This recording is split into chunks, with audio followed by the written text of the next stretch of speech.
Audio Jungle. Audio Jungle. Audio Jungle.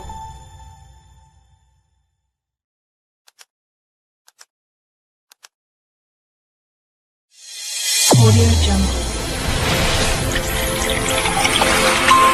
Audio Jungle. Audio Jungle.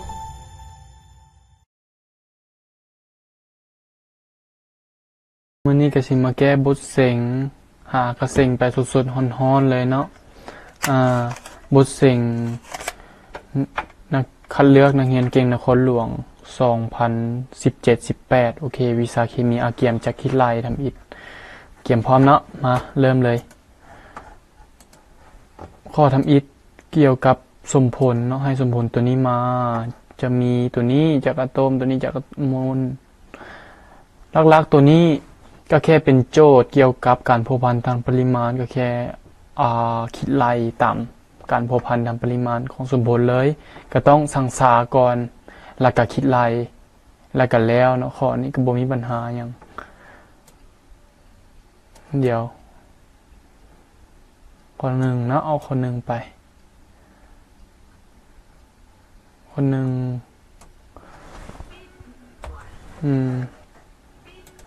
ไปแกนเนาะโอเคอุ้ยตายกูเดี๋ยวเอาไหม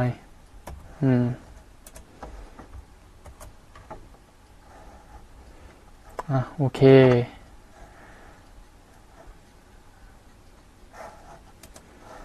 คนหนึ่ง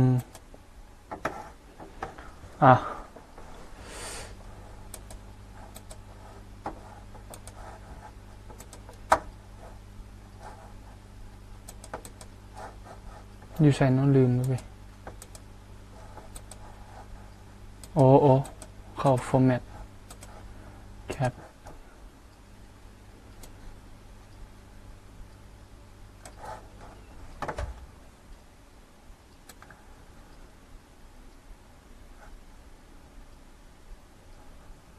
บทคอยเนาะบ่เอาเต้นบ่ได้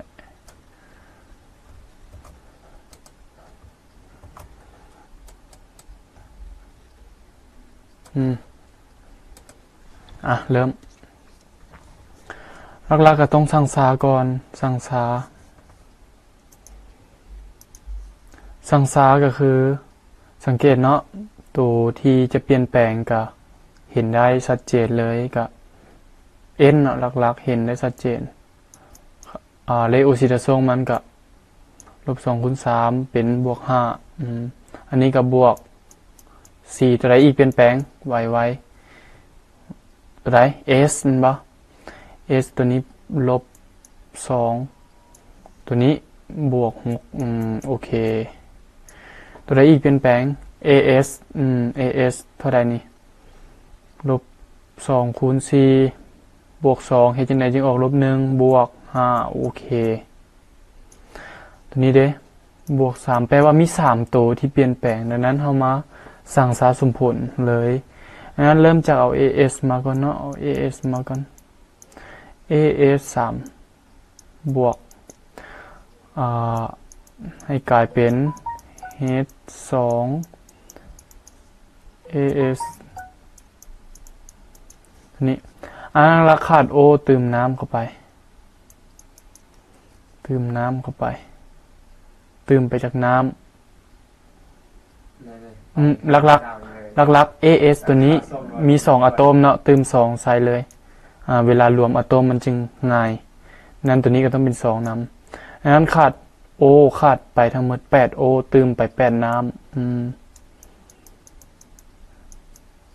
เติมไป8น้ำฝั่งนี้เห็นให้ขาด H นะเนาะขาด H จาก H 12 H เติมเอาตรงใส่ดังนั้นเลโอซิดาโซงจากบวก6ครับเท่าใดบวก5แม่นบ่บวก5คูณ2เป็นเท่าใดบวก10บวก6เป็นบวก10ดังนั้นจึงเป็นเลโอซิดาโซงเพิ่มขึ้น4อิเล็กตรอน4เลขเนาะบัดนี้ตัวต่อไปบัดนี้ s เนาะตัว s ตัว s จากเท่าใดลบ2ลบกลายมาเป็นเท่าใดs เขียนแล้วว่าเลย OC 2ลบซึ่ง S2 นี้มี3อะโตมเติมใส่เลยเวลารวมจึงง่ายขาด O เติมขาดจาก O ขาด12 O เติม12น้ำเติม12น้ำดังนั้นฝั่งนี้ขาด H ขาดจาก H ขาด4 H เนาะ4 H เติม4โปรตอนดังนั้นเลโอซิดาโซนจากบวกจากลบ6มั้ยเนาะ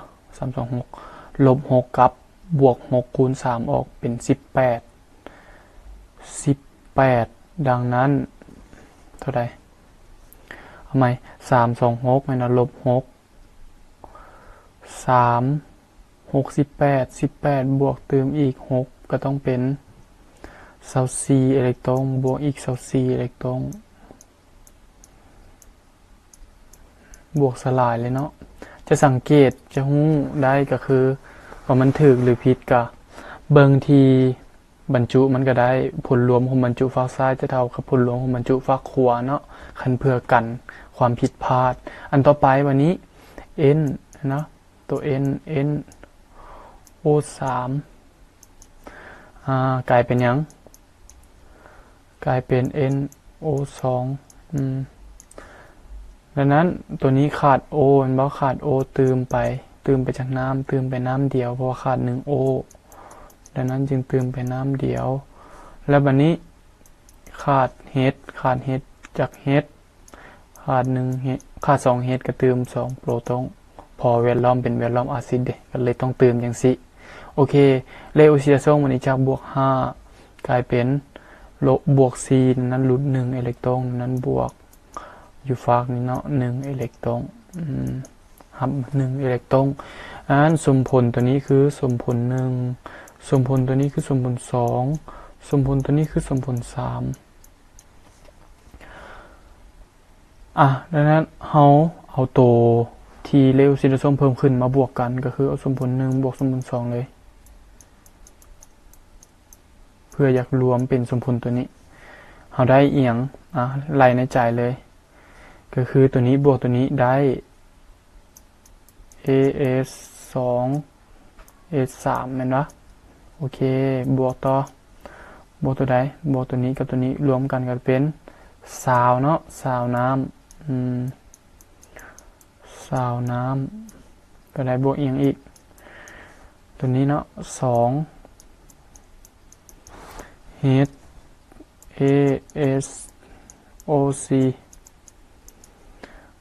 บวกอย่างอีกบวก3 S 2ลบบวกอย่างตัวนี้กับตัวนี้จาก24บวก12ก็เป็น24 36เนาะ36โปรตอนตัวนี้บวกตัวนี้บัดนี้อิเล็กตรอนบวกอิเล็กตรอนก็รวมกันเป็น28อิเล็กตรอนโอเค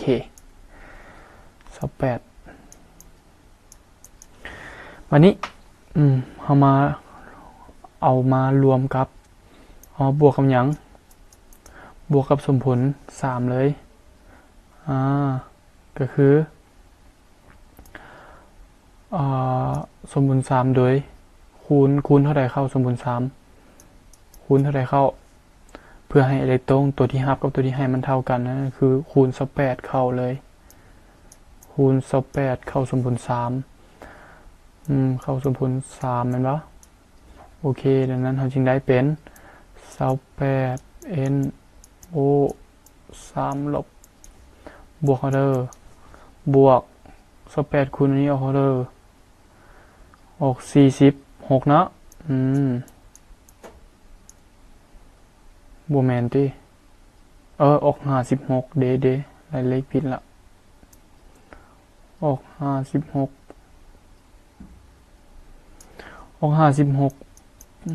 เฮ็ดบวกเนาะแล้วก็บวก28อิเล็กตรอน ต่อมาอันนี้ก็ต้องเป็น28 NO 2 บวก28น้ำอุ้ยคือเขียนบ่ได้ละบาทนี่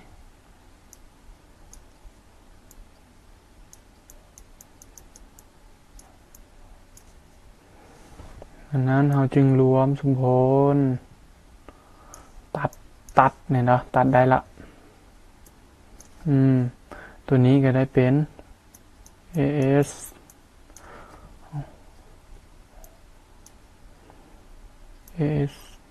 ตัวนี้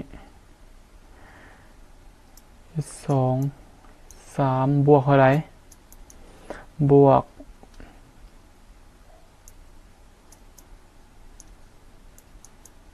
18 N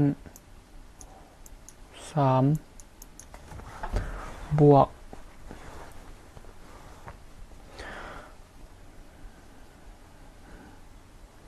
ตัวนี้กับตัวนี้ตัดทิ่มได้ไหมเหลืออะไรเหลือซาวเฮ็ดบวก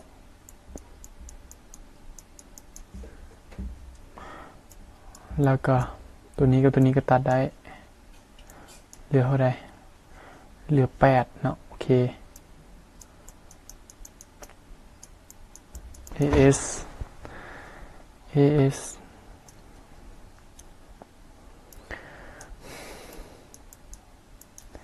ASบวก28โอ้ยคือเขียนยากแท้28 N O 2ต่อมาบวก3 SOC นี่เนาะตามสมผลเลยบวกเท่าใดตึมเหลือเท่าใดตัดกับตัวนั้นออกบวก8น้ำ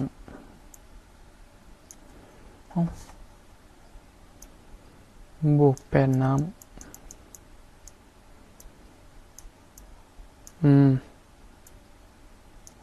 โอเคและนั่นเราจึงได้สมผลสรุปรวมก็คือเราได้สมผล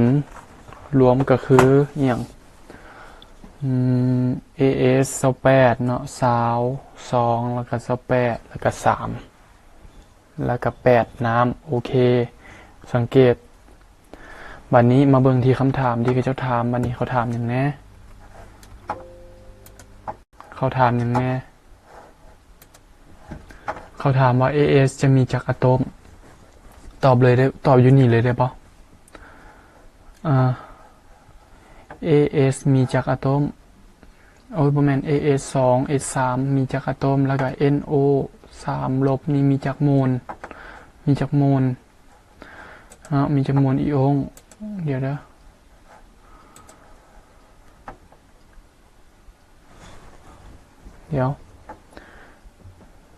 จักรโมลอิโอน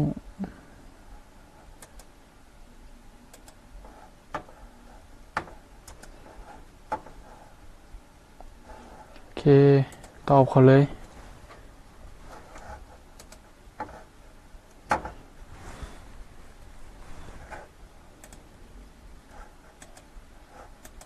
โอ้ยสับสนได้เนาะ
โอ้ตายกู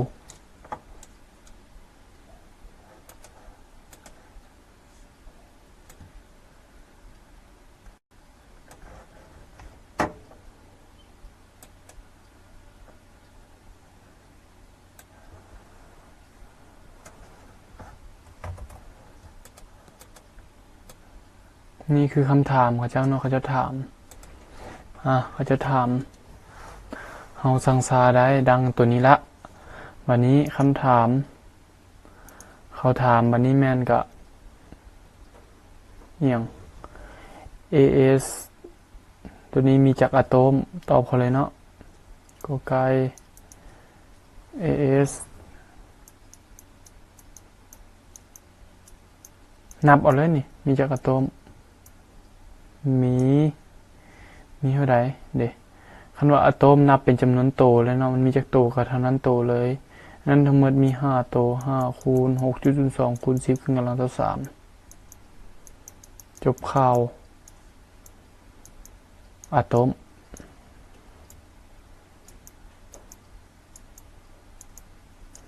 และ NO3 มีจากโมลมีจากโมลมีไล่เอาเลยเนาะเบิ่งทางหน้ามีจะเท่าไหร่มี18โมล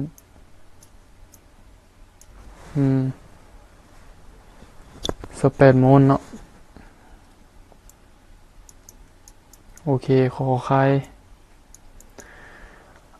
ถ้าอันนี้มีเท่านี้โมล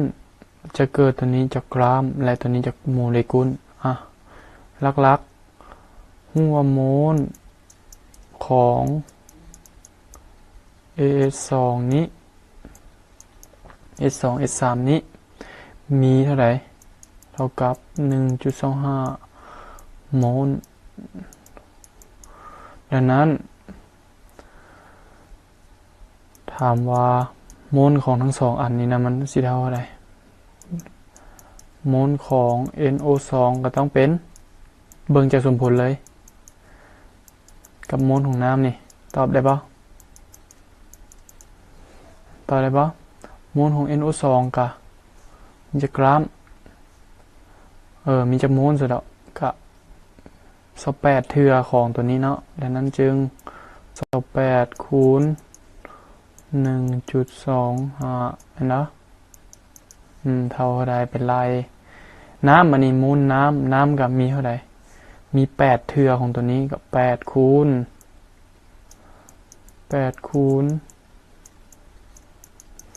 ไล่ออกมาเนาะไล่ออกมาก็สิได้ได้เท่าใด28คูณให้ 1.25 35ครับไล่ออกมากับ35โมลเนาะ35โมลกับ10โมล35โมลกับ10โมลโอเคเราฮู้โมลแล้วดังนั้นจึงต่อคำถามที่เพิ่นถามมาคือมวลสารของ NO2 O2 นี้เท่าไหร่ก็คือเอาโมลคูณ M ใหญ่เลยเห็นเนาะ35คูณให้ M ใหญ่มันเท่าไหร่28 32บวก14เป็น46เนาะเท่าไหร่นี่ไล่แล้วเนาะออก1610กรัม1,610 กรัม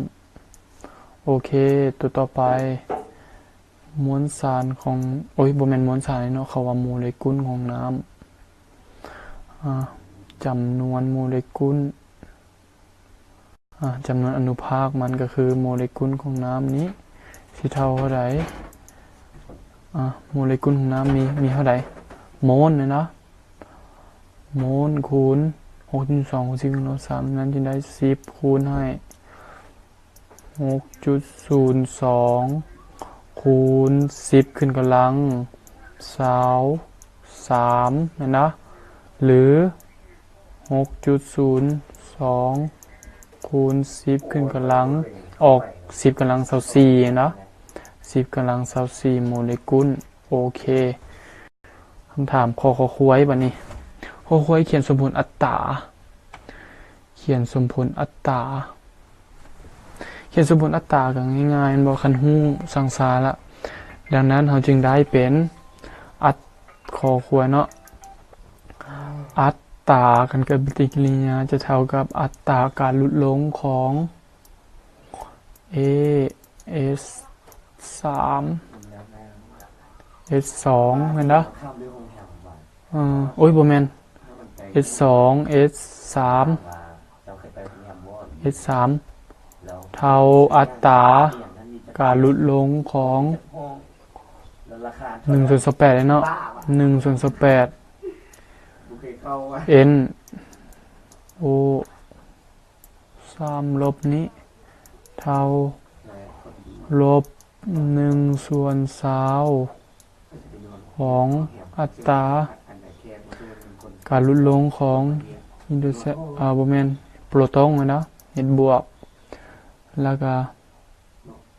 เท่า1/2อัตราการเพิ่มขึ้นก็คือเครื่องหมายบวกเลย H2 AS เท่าไหร่ AS OC ลบเท่าได้ 1/28อัตราการเพิ่มขึ้นของ NO 2เท่า 1/3อัตราการเพิ่มขึ้นของ SOC 2 ลบเนาะดังนั้นเขาว่าให้บอกอัตราในต่อหัวหน่วย1เวลาเนาะ1หัวหน่วยเวลานั้นอัตราการเกิดปฏิกิริยาจะเท่าอัตราการลดลงของค่าเปลี่ยนแปลงของปริมาณ AS 2 S 3ต่อเวลาที่เปลี่ยนแปลงไปเท่าลบ1/28ปริมาณของเขียนยากเว้ย NO โอ้ยเนาะเมาเป็นอย่างว่ามื้อนี้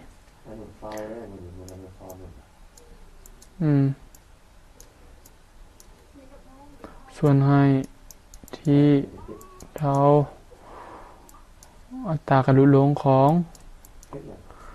1/20ต่อมาปริมาณของเป็นเอียงว่าเดี๋ยวโอเคเขียนง่ายขึ้นละต่อเวลาอีกตัวต่อไป2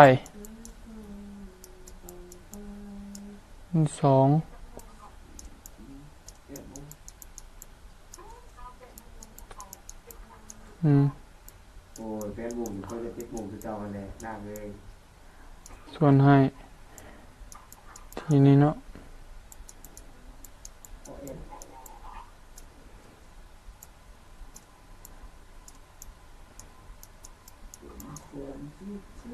บ่แม่น NO2 เอ้ยส่วนให้เวลาอีก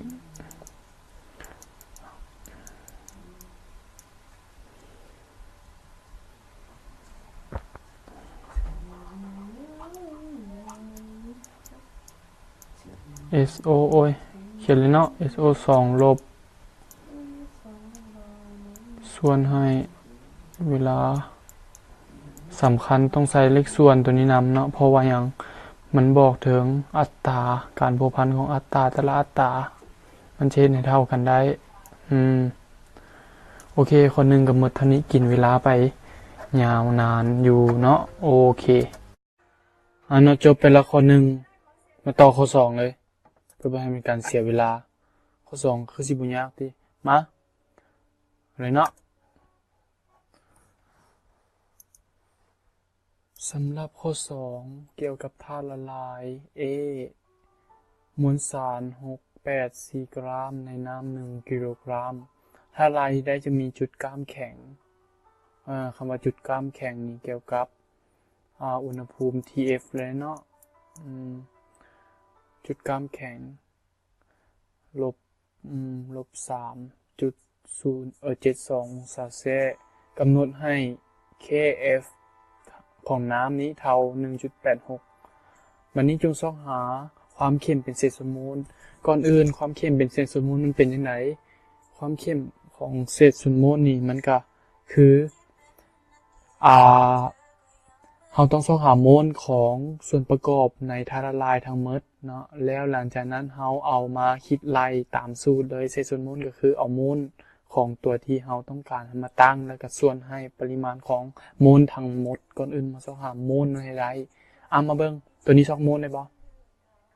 ได้เนาะย้อนหยังบ่มีมวลสารโมเลกุลตัวนี้ซอกได้บ่ได้โอเคมีมวลสารโมเลกุลน้ำเป็น18โอเคเนาะดังนั้นหมายความว่าเราจะต้องไปซอกหา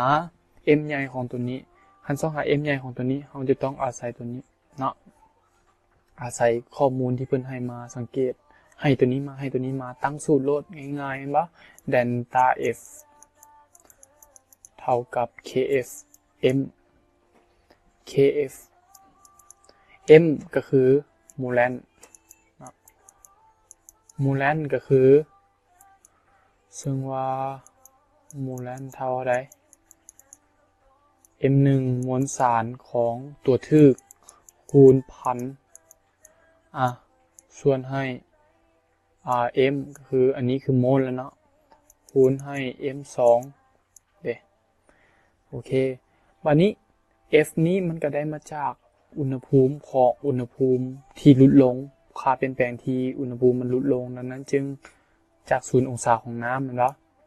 ลดลง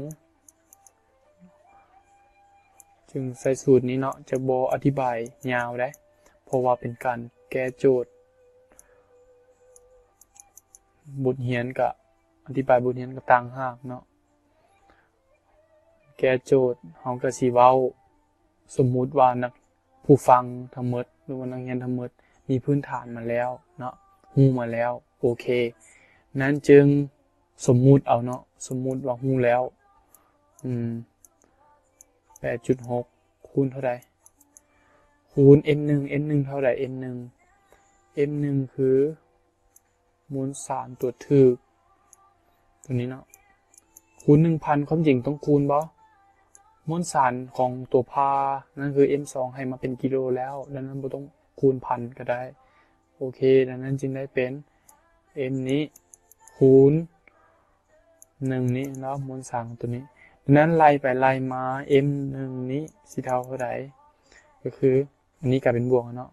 ย้ายตัวนี้จากคูณย้ายมานี่ก็เป็นหารเอาก่อนอื่นคูณตัวนี้กับตัวนี้ก่อนตัวนี้กับคูณตัวนี้แล้วค่อยย้ายตัวนี้มาหารในตัวนี้เนาะไล่ออกมา m นี้ก็จะเท่ากับ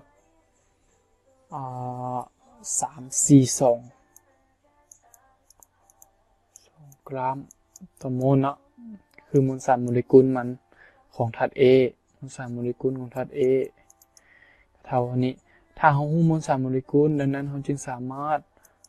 ซอกโมลของธาตุ A ได้บ่จากไสเอามา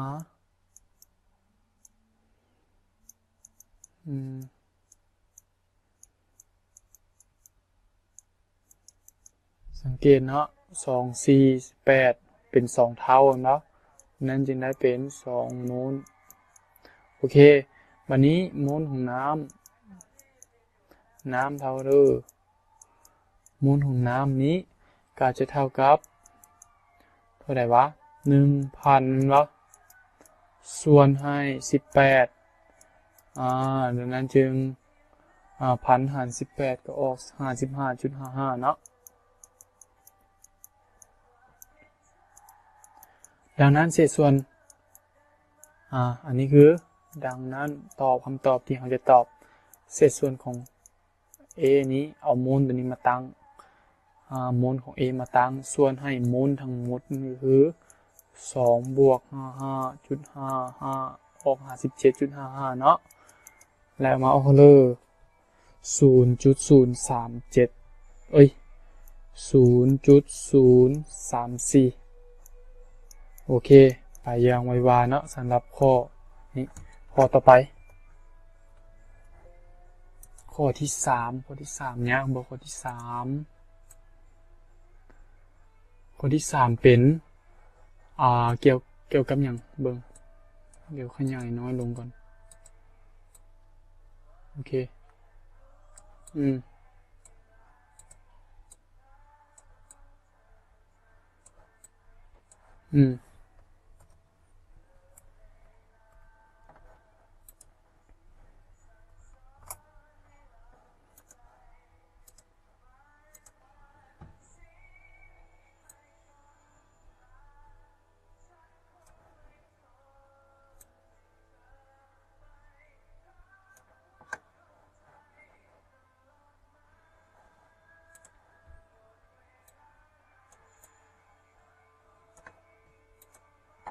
ข้อที่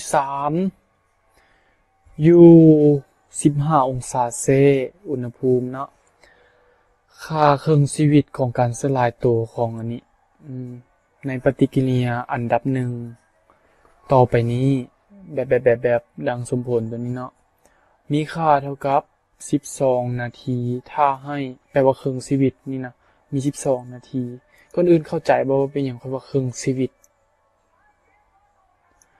เพราะว่าอัตราการเกิดปฏิกิริยาเมื่อมันปฏิกิริยาแล้วมันจะค่อยๆสลายตัวไปหรือเทียบได้กับว่าธาตุกัมมันตรังสีซึ่งธาตุกัมมันตรังสีจะมีเวลาของเครื่องชีวิตดังนั้นเวลาเครื่องชีวิตเขาจะใส่ในเราด้วยที่1/2เลยโอเคเนาะที่1/2จะเท่ากับ120นาทีถ้าให้ 0.1 กรัมของตัวนี้สลายตัวไปเป็นเวลา6ชั่วโมงดังนั้น 0.1 เปรียบเหมือนปริมาณทำอิฐขอสัญลักษณ์เป็น N0 สลายตัวไปเป็นเวลา6ชั่วโมง6ชั่วโมงก็คือจากนาที6ชั่วโมงเพราะว่าเปลี่ยนมันคือกันเด้หรือว่าเปลี่ยนตัวนี้เป็น2ชั่วโมงแล้วป่ะซั่นโอเค2ชั่วโมงเนาะโอเคบัดนี้6ชั่วโมงนี้ก็คือเป็นเวลาทั้งหมดที่ใช้ในการสลายตัวจะเหลือตัวนี้อยู่เท่าใดมิลลิกรัมง่ายๆเห็นบ่เอาสูตรตัวนี้ไปตั้งเลยบ่ปริมาณสุดท้ายซะดอกปริมาณสุดท้ายจะเท่ากับปริมาณเริ่มต้นส่วน2กำลัง n เพราะว่ามันจะลดลงเทื่อละครึ่งอันนี้คือลักษณะของกัมมันตรังสีนะมันก็เลยเป็น2กำลัง n ซึ่งว่า n ซอได้จากไสn ซอได้จากการเอาเวลามาหารให้เวลาทั้งหมดนะที่ใช้ในการสลายตัวมาหารให้เวลาของเครื่องชีวิตดังนั้นจึงได้เป็น6ชั่วโมงหารบ่แม่นถึกละหาร2ดังนั้นจึงได้ n เท่า3 2กำลัง3ก็คืออันนี้แม่นเท่าใด 0.1 เนาะ 0.1 ส่วนให้2กำลัง3ก็คือ8เท่าใด 0.1 หาร8 0.1 หาร8ออกอยู่0.0125 กรัม 0.0125 กรัมตอบนี่สิเลยบ่เพราะว่าโจทย์เขาถามมิลลิกรัมนั้นจึงได้เป็นคูณพันเขาเลยเห็นว่าคูณพันเข้าตัวนี้นั่นจึงได้เป็น 12.5 มิลลิกรัมโอเคข้อนี้ก็ผ่านไปอย่างไววาง่ายๆนะข้อนี้เนาะโอเคข้อต่อไปข้อที่4เกี่ยวกับไฟฟ้าเคมีข้อที่4โอเคข้อที่4เกี่ยวกับไฟฟ้าเคมีเดี๋ยวนะ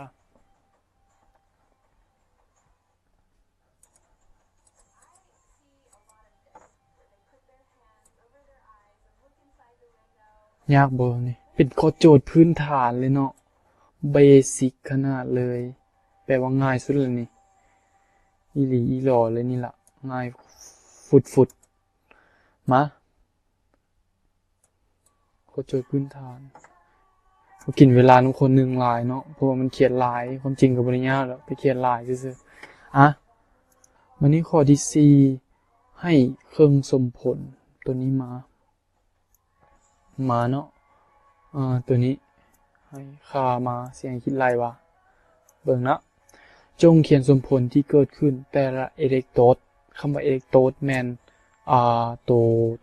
วแท่งที่อยู่ในบิเกอร์หั่นเนาะตัวที่เชื่อมต่อเข้ากันตัวเป็นแท่งนะคือมีรูปดอกสร้างเสียอธิบายของปินกันมนิกนี้พร้อมเขียนสมผลรวมเขียนแผนภาพของปินข้อนี้บ่ได้ให้คิดไล่ตัวอันนี้ให้มาเฮียอย่างดังนั้นจึงไปว่าบ่ถ้าคิดไล่ก็ได้จงเขียนสมผลแล้วรวมสมผลว่าซะเขียนสมผลแล้วรวมสมผลเฮาก็ว่าสังเกต A จากธาตุกลายเป็นอิออนบวกหมายถึงว่ามันเสียออกไปเห็นบ่มันเสียออกไปจึงไปบวกทางนี้ออก A เป็นตัวออกอกซิดาซ่งเห็นเนาะอก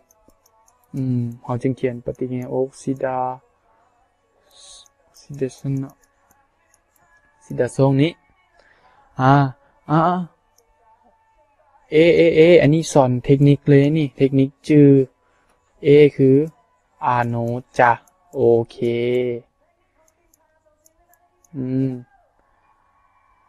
อะโนดมี DE อยู่ป่ะบ่มีติเนาะดังนั้นเราจึงเป็นอะโนดที่อะโนด2บวกเนาะบวก2อิเล็กตรอนโอเควันนี้B นี่จากบวกกันเป็นตัวนี้ก็คือมันหับเอา2อิเล็กตรอนนี้เข้ามาหาตัวเองหับเลเข้ามากลายเวลาเลยบ่ให้ลิดเลเข้ามาก็คือเลดุกซ่งเนาะโอเคปฏิกิริยาของ reduction โอเคC อีหยังเนาะ C กาโตจ้ะนี่คือวิธีจือเนาะโอเค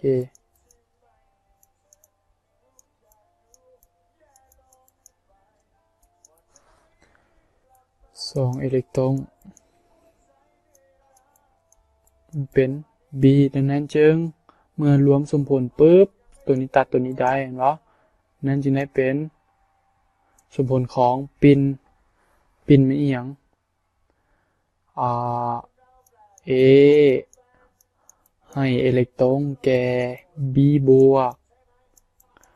แล้ว A กลายเป็นภาวะอิออนเห็นนะและ B รับอิเล็กตรอนมาเห็นนะนี่ก็เป็นอย่างนี้อันนี้คือข้อกอไก่เขียนสมผลรวมข้อไข่เขียนแผ่นภาพปินเขียนแผ่นภาพของปินวิธีเขียนแผ่นภาพก็คือกับบ่ยากเนาะก็คือตัวที่เป็นอิออนไปอยู่ทางในแล้วก็ตัวที่บ่เป็นอิออนเอาไปอยู่ทางนอกโดยหลักการเขียนก็ต้องแม่นเขียนขั้วอะโนดมาเป็นขั้วตัวที่ให้ตัวที่เสียไปหรือว่าให้นั่นแหละไปเขียนก่อนโอเคก็บ่ยากปานใดสำหรับปินสำหรับเบสิกก็จะเขียนอย่างนี้แต่ถ้าว่ามันยากขึ้นกว่านี้ก็จะบ่ได้เขียนตามที่เว้าเลยเนาะก็นั้นข้อนี้จึง A เลยเนาะ A กับหยังเอาตัวอิออนไว้นอกไว้ในโทษขัวเกลือB ไว้ในเนาะโดย A เป็นอะโนดโอเคจบเนาะข้อนี้ง่ายๆสบายผ่านไปข้อ5อยู่ไสอยู่นี่เองข้อ5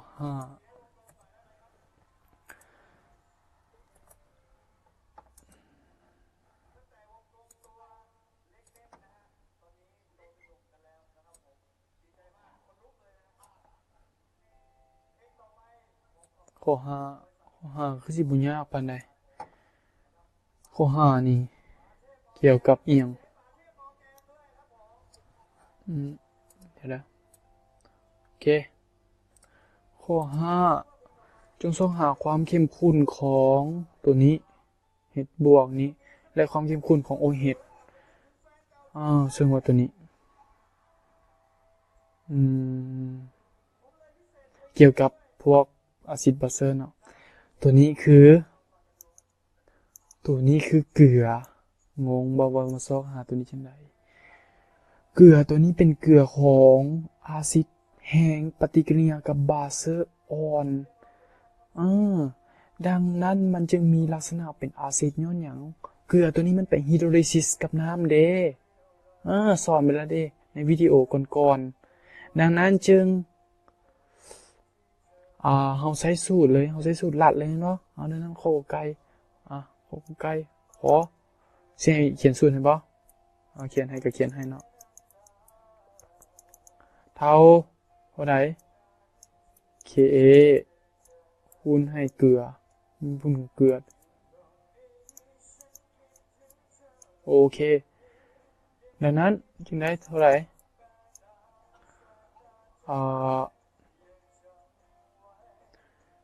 K นี้ Ka เท่า 5.6 คูณ 10 กำลังลบ 10 คูณให้เท่าไหร่คูณให้ 0.01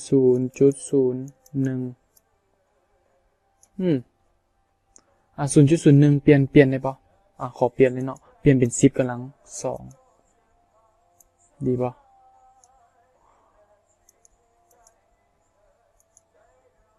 10 กำลัง 2 ดีป่ะ5 2 4 3 3 9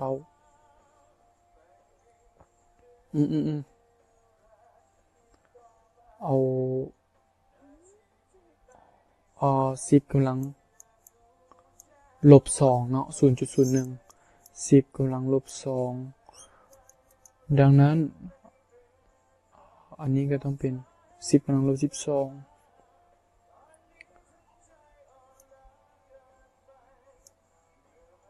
10 กำลังลบ 12 แยกออกมาก็เป็น 10 กำลังลบ 6 5.6 นี่แหละปัญหาของการคิดไล่ตัวนี้มันเฮาเข้าห้องเสียงเฮาบ่มีจะคิดไล่เนี่ยเฮาจะต้องเดาตัวเลขให้ได้คือถ้าเป็นซ้อยเนาะก็คือมันมีขอกอไก่ขอไข่ขอควายจังซี่คันเป็นภาคปรนัยเฮาก็สามารถเดาได้คือตัวนี้นี่ประมาณ2จุดปลายที่ประมาณ1ปลายจุด2จุด3นี่แหละประมาณนั้นแหละเห็นนะเพราะว่าอย่างอันนี้5คัน2ของ 5.6 เป็นเท่าใดซั่น224บ่เกือบฮอด5ละประมาณ 2.2 บ่ซั่น 2.3 ตามเดาได้เฮามาลองลุ้นกันเนาะถ้าแม่นถ้าแม่นเฮามีช้อยให้เลือกเฮาก็สิสามารถตัดตัวที่ว่าบ่แม่น2จุดนั่นน่ะทิ่มเนาะก็คือถ้าเป็นอย่างมันว่าขอไก่3จุดขอไข่4จุดขอควาย5จุดของัว7จุดจังซี่ขอบ่มีข้อถือตัวนี้ข้อเฮือน2จุดปลายก็หมายข้อนั้นเลยเนาะโอเค5.6 นี่น่าจะประมาณ2จุดเท่าใด2จุดปลายเนาะ 2.3 2.4 แม่นบ่เดี๋ยว2.3 เห็นแล้วเนาะเฮาก็สามารถตอบ 2.4 ก็บ่ผิดได้หรือตอบ 2.2 ก็บ่ผิดถ้าผู้กวนน่ะเพราะว่าเขาก็ต้องรู้ว่าเฮาบ่ได้มีจักคิดหลายเฮาจะต้องอาศัย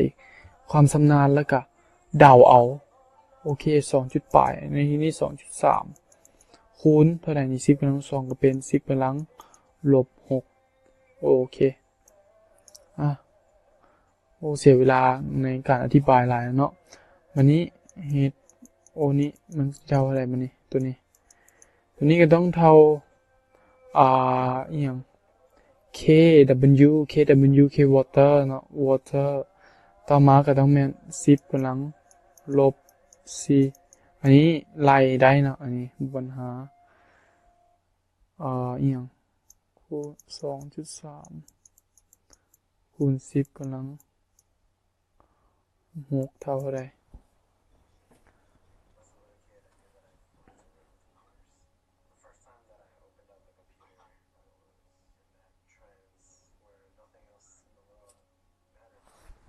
เล่นเนาะเท่าใด0.4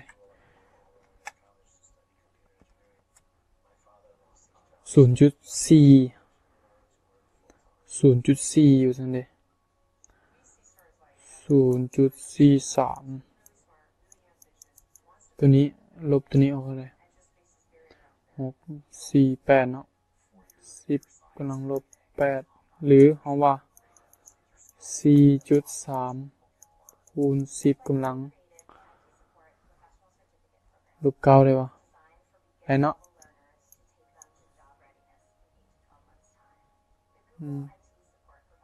บ่แม่นลบ7โอ้ยโอเค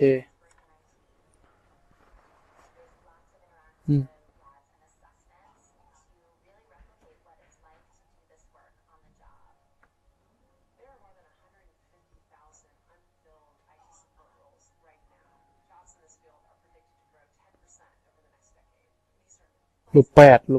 บ่แม่นลบ7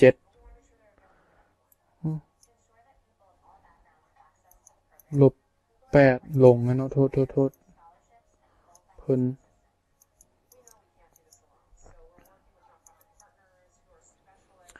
ลบ8เนาะลบ9โอ้ยแฮงวินไปใหญ่บัดนี้เอามาคือมันขึ้น1จุดเด้มันเพิ่มขึ้นคูณ10ใส่ตัวนี้คูณ10ใส่ตัวนี้ก็คือคูณ10กำลังลบ1ใส่ตัวนี้เนาะมาข้อต่อไปข้อขอไข่เฮ็ดบวกสิเท่าใดตัวนี้เป็นอะซิดออนเนาะอะซิดออนนี่คิดไล่ตามตรงเลยง่ายๆตัวนี้ก็คือ KaCa เลยโอเคดังนั้นเราจึงได้เป็น Ka เท่า7คูณ10กำลังลบ4คูณให้10กำลังลบ2เลยนะ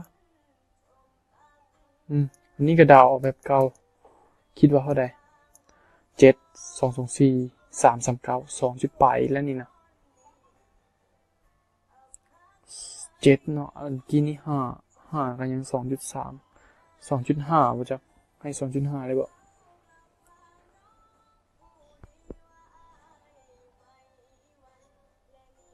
มันไล่ออก 2.6 เนาะ2.6 อันนี้รวมกันเป็น10กำลังลบ6หักออกมาก็เป็น10กำลังลบ3โอเคดังนั้นจึงได้เป็น 2.6 อุ้ยเอาหักออก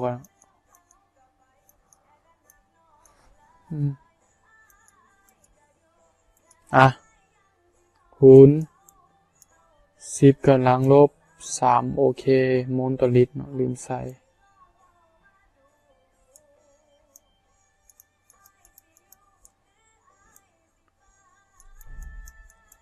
โอเคมาดังนั้นอันนี้เท่าไหร่อันนี้มันบอกเปลี่ยนตัวนี้เป็นโมลแล้วก็เอาไปคูณ v แล้วหารให้พันนะเดี๋ยวออกก็ได้ข้อนี้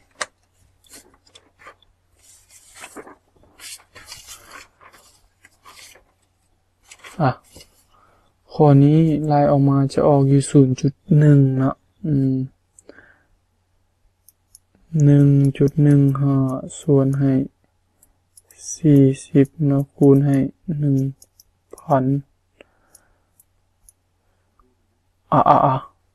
โมลคูณพันส่วน v เนาะเมื่อกี้ว้าวเป็น cv ส่วนพันตัวอันนั้นเป็นซอกโมลเนาะโทษโอเคโมลคูณพันส่วน v ก็คือ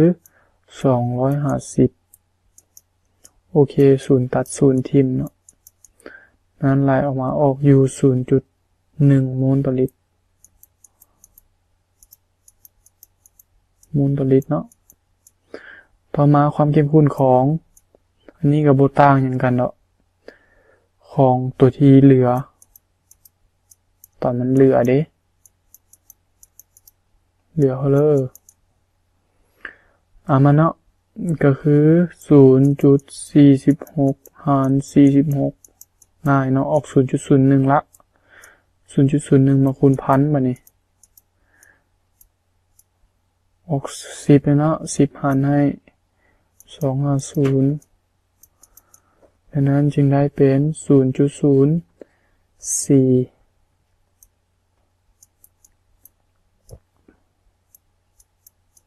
0.04 เด้อ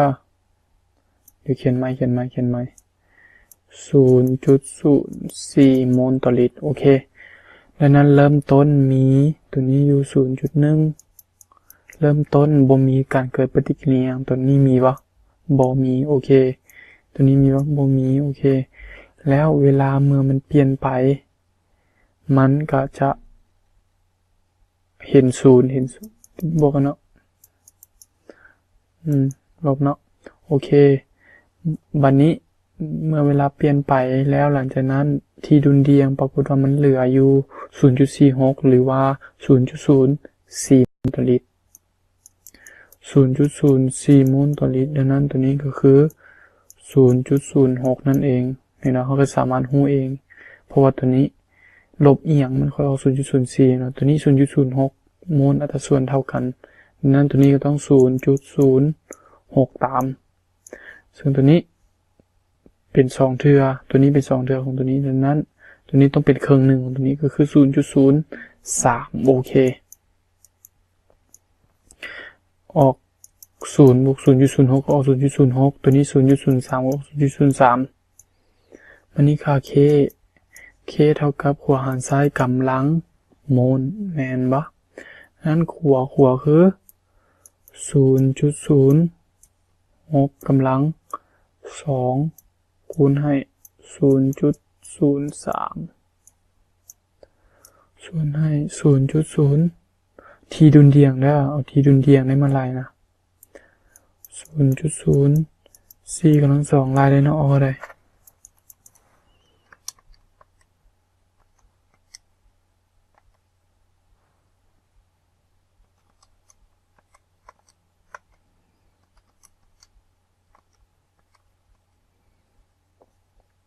ออก 0.0675 ว่าซั่นเด้โอเคเนาะสำหรับข้อนี้ก็เบิดเท่านี้เนาะเกี่ยวกับข้อ6มาต่อข้อที่7ปัญหาบ่ยากกว่าใดเนาะปีนี้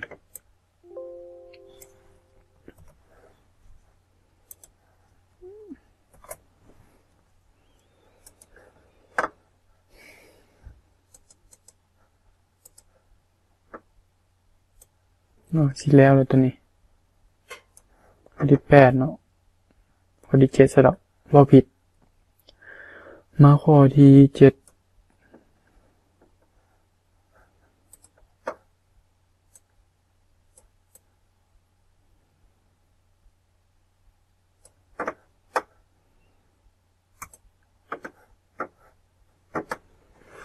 สำหรับข้อที่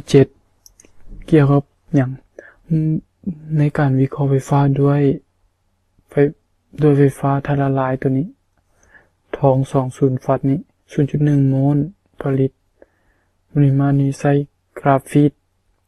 เป็นขั้วไฟฟ้าก็คือเป็นแท่งอิเล็กโทรดนั่นเองมีก๊าซเกิดขึ้นเท่านี้คันหากว่าเคยแก้โจทย์ประเภทแบบนี้แล้วเนาะคันหากว่าเคยรู้เกี่ยวกับโจทย์ประเภทนี้นี่ก๊าซที่เกิดขึ้นเราต้องไปพิจารณาอีก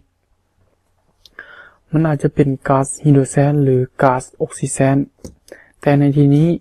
มันแม่นตัวนี้ทอง0ฟัดทอง0ฟัดนี้ก่อนอื่นเราจะต้องถ้าเราเรียนตัวนี้เลิกๆเนาะเกี่ยวกับปิ่นวิเคราะห์ไฟฟ้าหรือว่าปิ่นอิเล็กโทรลิตนี่ก็คือมัน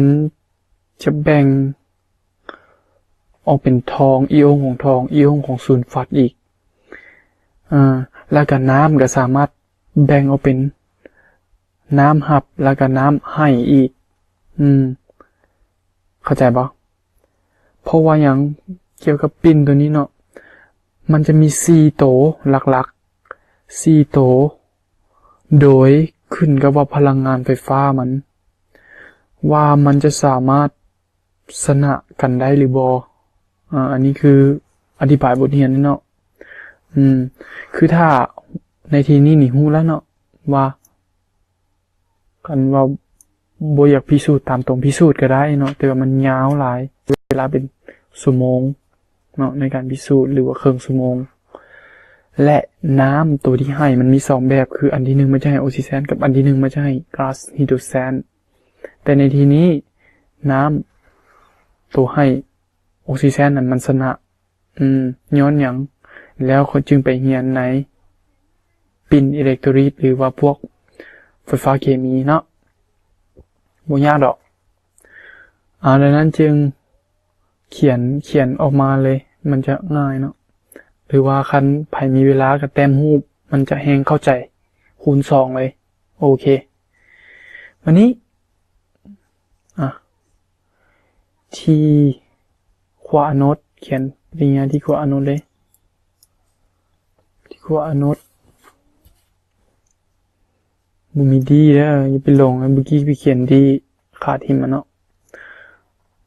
ที่ขั้วอะโนดหรือว่าอะโนดก็คือในที่นี้ในปิ่นอิเล็กโทรลิตมันจะเป็นบวกเนาะที่ขั้วอะโนดแม่นอย่างน้ำจะให้อิเล็กตรอนจะให้อิเล็กตรอนน้ำจะให้อิเล็กตรอนเขียนเลยน้ำให้อิเล็กตรอนน้ำให้อิเล็กตรอนได้อย่างได้ก๊าซออกซิเจนมีอย่างบิ๊กนี่โอเคบวกให้โปรตอนเนาะตัวนี้เป็น AQ บ่แม่นก๊าซได้ตัวนี้แม่นก๊าซที่เกิดขึ้นบวก4อิเล็กตรอนโอเคสังสารเนาะสังสารใส่2อยู่นี่บัดนี้ที่กาโตด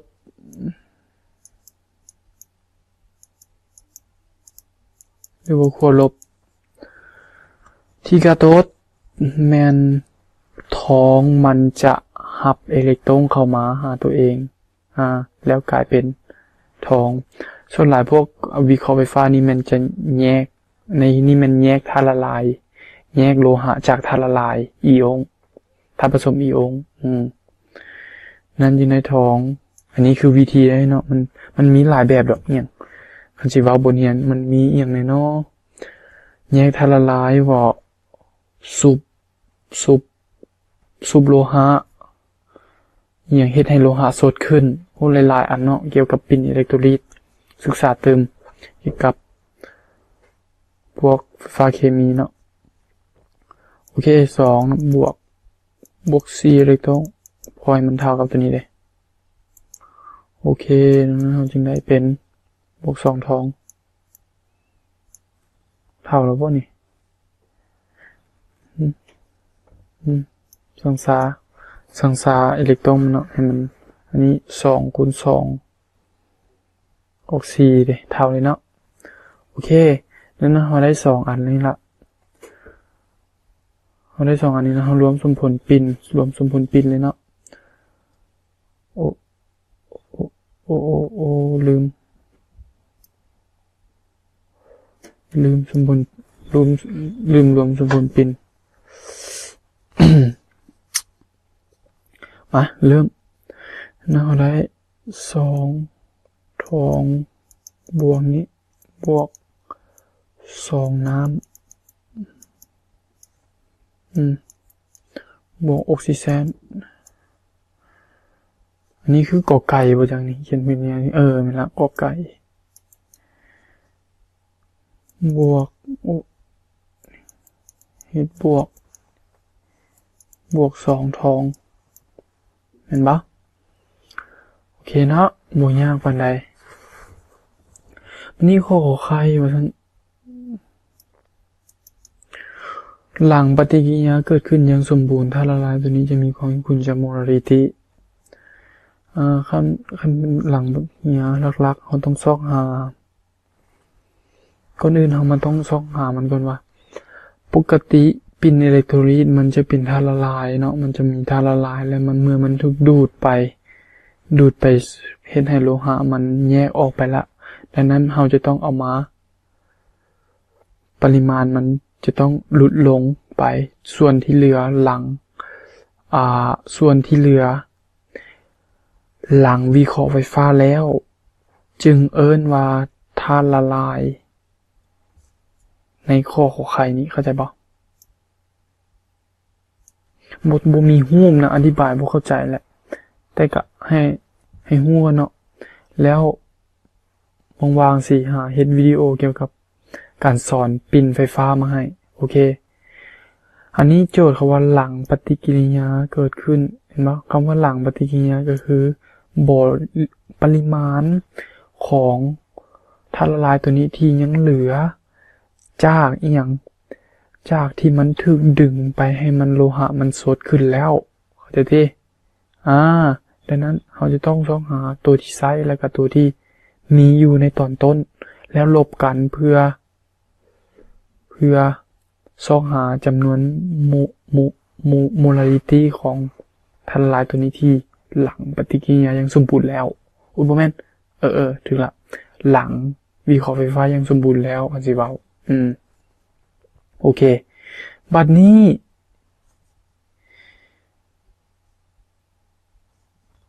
เฮาซอกโมลตัวเริ่มต้นเนาะเพื่อบ่ให้เป็นการเสียเวลาดังนั้นนำอิฐโมลของ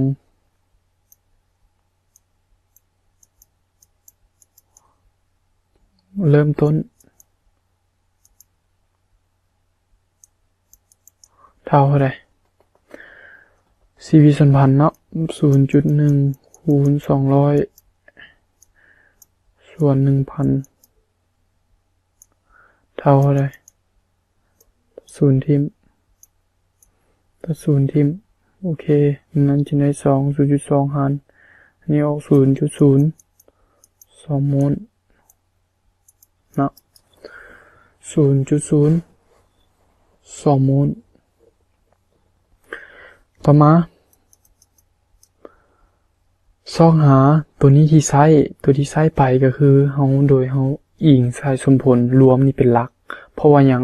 โจทย์เขาให้ปริมาตรของออกซิเจนมาแล้วเด้ปริมาณของออกซิเจนมานั่นคือมวลสารดังนั้นจึงโมลออกซิเจน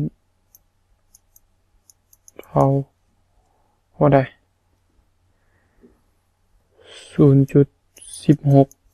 หารให้32ออก 0.0 ออก 0.0 เท่าใด 0.05 คือ5คูณ10กำลังลบ3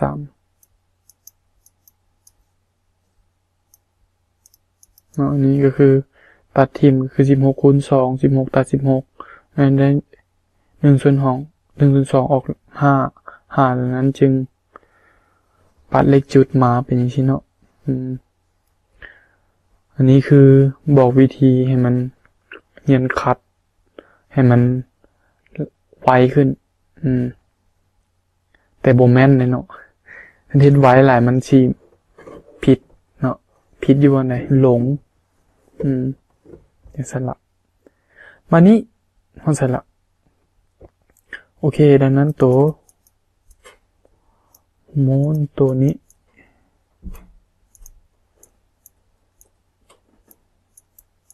ที่ไซส์จะต้องเท่ากันกับเทียบโมลกับออกซิเจนเลยก็คือเทียบโมลก็คืออีหยังมันเป็นครึ่งหนึ่งของมันเป็น2เท่าของโมลออกซิเจนนะสังเกต1 ต่อ 2ดิ2เท่านั้นเอา2คูณเข้าเลย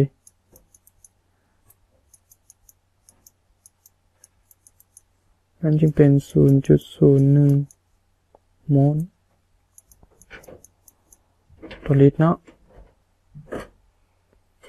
บ่แม่นโมลต์ต่อลิตรเริ่มเบลอแล้วทีนี้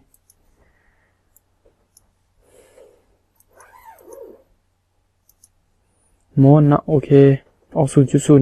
0.01 ดังนั้นเราจึงได้เอามารวม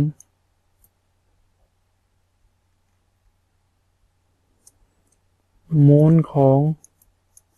ตัวนี้ที่ใส่ไป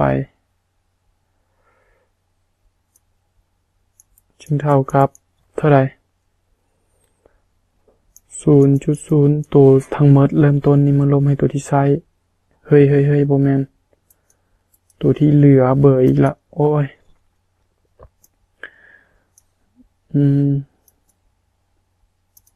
เหลือ 0.02 ลบ 0.01 ดังนั้นจึงเท่ากับ 0.01 โมลต์ต่อลิตรอีกละโมลต์ต่อลิตรอีกละโมลต์ซื่อๆเนาะบ่แม่นความเข้มข้นโอเคโจทย์ถามหาความเข้มข้นเฮาก็เอาไปซอกดังนั้นจึงได้เป็น C จึงเท่ากับเท่าใดโมลต์คูณพันส่วน V เนาะ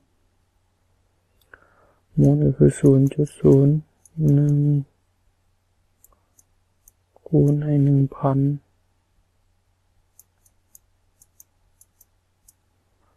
ส่วน V มัน200เท่าใดไล่ออกมาจะเท่าอยู่ 0.05 molarity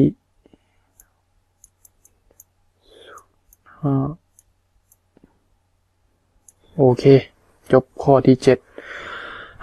เดินทางมาข้อสุดท้ายแล้วบาทนี้นะ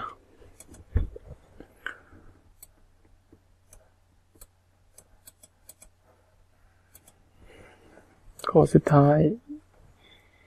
สุดดีใจเนาะเมื่อยเป็น2 ชั่วโมงพุ่นน่ะนี่แก้ขอนแก้โจทย์ซื่ออยากนอนแล้วเนาะเพราะเดี๋ยวนี้ก็ดึกละ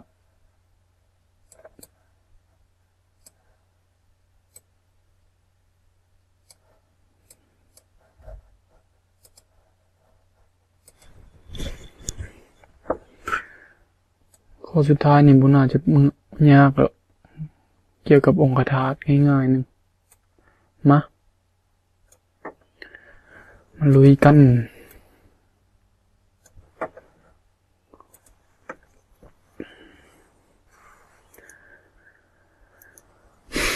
อาซิดองคธาตุชนิดหนึ่งมีสูตรแบบมีไฮโดรแซนตัวนี้บอกอีหยังเฮาตัวนี้ส่วนหลายเห็นตัวนี้นี่มันจะบอกมวลสารโมเลกุลเฮาแน่นอนแล้วนำมาใช้นำอาซิดนี้มา 0.43 กรัมทำปฏิกิริยาพอดีนี่เห็นนะตัวนี้คือ M น้อยแล้วมาซอกหา M ใหญ่ไปมาซอกโมลได้แล้วนี่ทำปฏิกิริยาพอดีกับตัวนี้จำนวนเท่านี้โดยตัวนี้นี่จะสามารถซอกหาโมลตัวนี้ได้เนาะมาลองเบิ่งเฮาสิซอกได้บ่ซอกหาค่าของ x และ y เขียนสมบูรณ์เลยเนาะก็คือฮู้สูตรแล้วก็ฮู้เหมือนนั่นแหละตัวนี้บ่ยากหรอกจะว่าไวๆเลยเด้อไวเลยเนาะ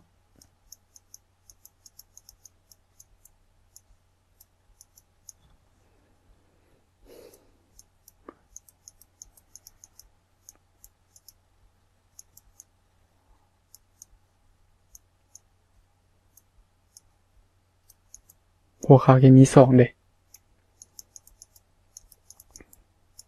2ฟ้าใส่2อย่างนี้เนาะมาบัดนี้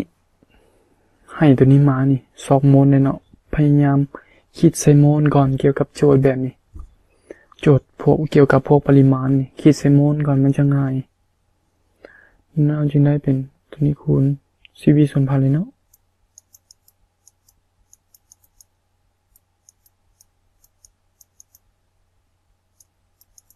ตัดศูนย์5525ไปออกอยู่เท่าใด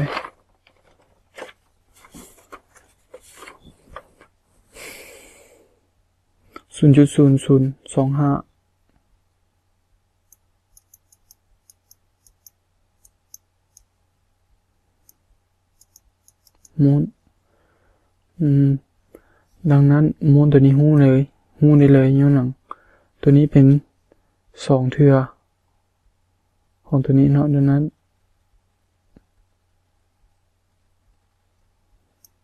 มูลของ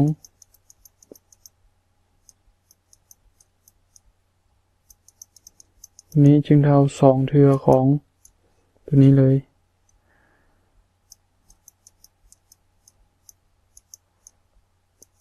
เท่า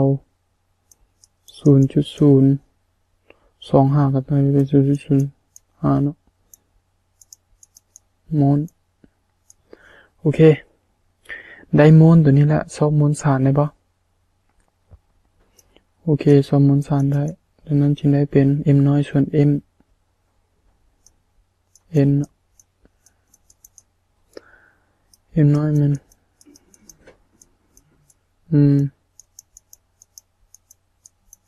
นั่นมวลสารอะไรออกมาจะได้เป็น86กรัม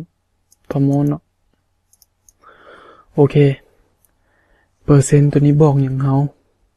เปอร์เซ็นต์ตัวนี้ส่วนใหญ่มันจะไปพัวพันกับมวลสารโมเลกุลมันจะไปพัวพันกับมวลสารโมเลกุลดังนั้นเราจะสามารถเทียบกับร้อยได้เพราะเปอร์เป็นหารเซนเป็นร้อยดังนั้นจึงสามารถสร้างอัตราส่วนพัวพันขึ้นมา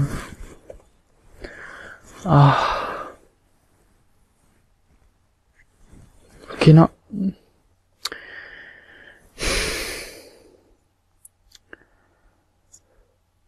อัตราส่วนมันเริ่มอัตราส่วนเมื่อส่วน cx h y coo h นี้มีเฮดอยู่ 7% คำว่าเปอร์เซ็นต์นั้นนะจึงว่า7 กรัมของเฮดต่อ100 กรัมของ cx h y coo h นี้มันจึงเท่ากันครับมวลสารของเฮดเท่าไรในที่นี้มัน y บวกนี่เห็นปะมันจะเทียบกับมวลสารโมเลกุลได้ดังนั้นมวลสารโมเลกุลนี้เอาไล่ออกมาเมื่อกี้นี้ออกอะไร86ดังนั้นส่งหาค่า y ได้ปะไล่ออกมา y เท่า 5เอา y เท่า5ไปแทนใส่ก็คือซอกค่า x คือจากมวลสารโมเลกุลเลย 12x บวก5คูณ y ออกมัน1คูณ5เนาะบวก12บวก o 2ตัว3632บวก1เท่ากับ86ดังนั้นเราจึงได้เป็น x เท่า3ได้สูตรเป็น c3 h5 coo h อันนี้คือปกติคันหาว่าอันนี้คือ RCOO h นั่นก็คืออะซิดคาร์โบซิลิกเนาะคาร์โบซิลิกเพิ่นบ่ได้ถามแต่เขาอยากตอบก็คืออยากบอกข้อต่อไปนั่นแหละคาร์โบซิลิกแอซิดก็คือปกติ R นี่นะมันจะต้องเป็นอนุกรมอ่านการอ่านแคนอ่านกินก็ได้ขึ้นกับว่าจำนวน คาร์บอนกับไฮโดรเจนมันสิมีจำนวนเท่าใดในที่นี้สังเกต CnH2n ลบ1นั้นเป็นอนุกรมอาร์แกนนี่นะพันธะมันจะต้องจับกันด้วยพันธะคู่เขียนอิโซเมอร์เป็นบ่ข้อต่อไปเขียนอิโซเมอร์เขาว่าเริ่มขอเขียนเป็นแบบเส้นเลยเนาะปกติเขาจะให้เขียนแบบย่อแล้วให้อ่านชื่อนำเนาะขอเขียนเป็นแบบเส้นเพื่อความไวเลยเนาะอย่างเริ่มอิโซเมอร์ของ C3 COOH โอเค2 3 4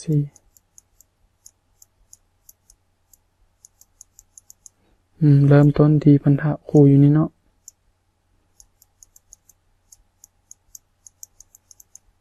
ย้ายพันธะคู่มาอยู่นี้ย้ายอีกหรือบ่ได้เนาะมันสิตามเอาตัวนี้ดังนั้นตัดกิ่ง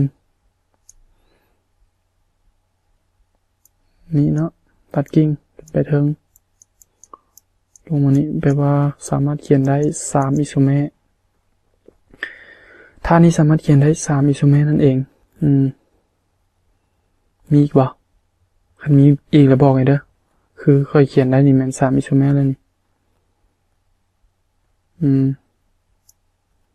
มีอีกแล้วบอกเนาะanswer วิธีanswer อันนี้มันอาซิดคาร์โบซิลิกเขาต้องตัดตัว e ออกแล้วเติม oic acid ใส่ง่ายๆเริ่มต้น1อยู่นี่3 4เห็นบ่เริ่มต้น1อยู่นี่ตลอด4 1 3อันตัวนี้ก็จะอ่านว่า3เนาะพอพันธะคู่อยู่3เด้3บูแต่โนอิกโออิกใส่อาซิด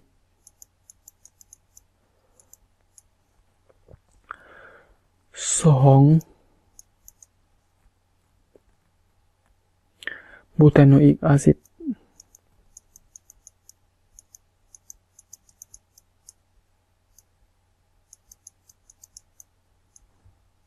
อาซิดมี E อยู่วะบ่มีนี่ไปเขียนเนี่ยหลงตลอดเว้ยอันนี้เด้อ่านจริงก็เนาะ2เมทิล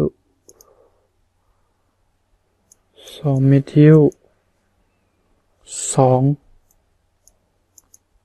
โปรแปรโนอิกโปรแปรโนอิกอีกละเขียนผิดอีกละอีกไอก่อนแล้วก็ซีเอซิดโอเคจบบริบูรณ์เกี่ยวกับบทเสียงเฮาใครมีปัญหาอย่างอยากถามก็คอมเมนต์บอกได้เนาะสำหรับคลิปนี้กับ